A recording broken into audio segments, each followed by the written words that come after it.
Okay, so the president is saying that he's going to direct the Pentagon, and he has already, and other government agencies to start releasing the government records related to alien life and UAPs. And it comes after former President Obama's comments about aliens sparked worldwide interest. Government transparency on UFOs has been growing in recent years, and lawmakers are pushing for increased reporting requirements. For more, let's bring in House Intelligence Committee member, Texas Congressman Dan Crenshaw. Congressman, great to have you. Before I get into the files that the president wants to release, I want to play the soundbite just for our audience about what Barack Obama said and what sort of like started this firestorm. Let's listen here. Sure. Are aliens real? They're real, but I haven't seen them, and they're not being kept in what is it? Area 51. Area 51. There's no underground facility, unless there's this enormous conspiracy, and they hid it from the president of the United States. Okay, so the president says he really revealed classified information. What part of that do you think is classified? Is it the part that he's talking about Area 51? You'd have to ask the White House on that one. I don't think that there. I mean, I can say I've visited Area 51 as well, and I don't want to disappoint anybody, but I have the same answer. Again, if they're hiding something there, they're doing it really, really well, and it's just not what the area is used for. Okay. Yeah. Well, what do you think is going to come out of these files? So he's releasing all of these files, and my first question was, okay, but like, isn't all the juice in the classified stuff? The classified files is what we really want to see. Well, and that's probably what he's talking about, is probably declassifying. Look, there's an unclassified version that everybody has seen, and it's somewhat disappointing. Look, I'm on the Intelligence Committee, so I do have access to the classified version. I will say it's more detailed, but it's equally disappointing in this. What makes it classified is likely the methods by which we have collected some of this evidence. And look, there's plenty of evidence of this anomalous behavior that we cannot explain. I mean, we just can't explain it. We've all seen the videos. We've seen the Tic Tac video. This is all recorded on a number of sensors that are highly verified. It doesn't mean we know what it is, and I think that's what it's disappointing to everybody, right? It's disappointing to me. I want to know, because the attributes of some of these, whatever it's these crafts. I mean, they defy the laws of physics, and so that's where you get into the sci-fi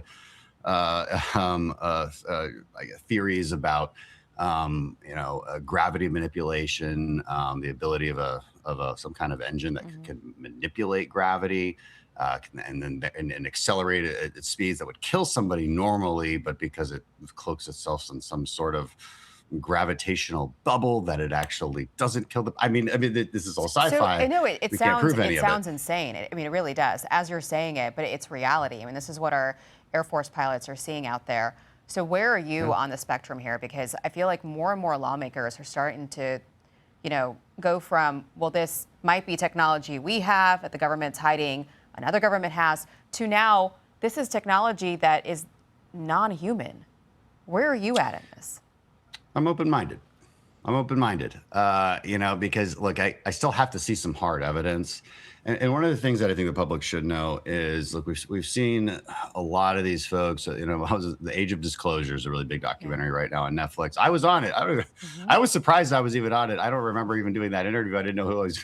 I just do so many interviews, and I'm on this documentary, which I thought was really funny. It was a good documentary. I don't think it went too far. It put out some theories, but look, there's a lot of people in this space, in this extraterrestrial space, who claim they have evidence. And I recall back in 2022, these famous hearings, you had the two pilots who had seen this stuff, and I think these are very credible witnesses. And you had another guy who said he had worked on the program and had classified material that he was going to give to the Inspector General. I thought I remember him saying he was giving it to the Intelligence Committee, on which I say, and I remember thinking to myself, you've never given us anything. Where's the classified documents? You said, yeah, you've never given us anything. So, people should know that. I think some of these folks are just not telling the truth. And if there's so many, then why can't we have one piece of evidence besides, some the again, we have evidence of anomalous behavior. Does it mean extraterrestrial? Does it mean it's China? Well, I certainly hope China doesn't have something that good. And look, I can't say for sure, but I'm 99% sure that there's no way they have something that's that incredible of a craft. So look, I mean, we still have the AARO, the All Domain Anomaly Resolution Office that investigates these kind of things. I would like our committee to look into it more than it does, to be frank with you. But as President Obama said, it would have to be quite the conspiracy. And right, and you didn't see anything in Area 51. There were no little green men. You're confirming I definitely didn't see that. Very hard turn to a completely different topic before I let you go here. I'm running out of time. On Iran, the military is ramping up assets in the region, clearly sending a signal to Iran that we mean business here. The president and the White House are hoping this is going to get them across the finish line on a deal. What's your take? Is it going to work, or are we going to war with Iran? Well, there's a lot in between going to a full-on war and doing nothing, right? So, look, the president has this is the president's MO. He wants to exhaust all diplomatic possibilities. That's what he's doing, and he wants to make sure that he has all the leverage possible to do so. So he's already made it clear that we will bomb your facilities if we don't like what you're doing, right? He's already made that clear.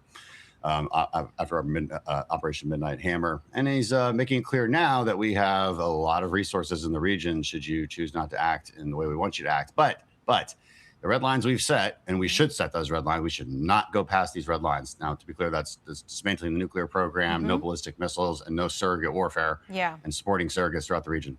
Iranians, I don't think, are ever going to go for any of this. That's what I keep they're trying to buy time, a couple days here and rebuilding, there. Right? They're rebuilding their ballistic missiles. They're definitely rebuilding. The The Israelis are very closely looking. So this could start sooner than the president even wants it to start, because there could be a quick shooting war between Iran and Israel. Right.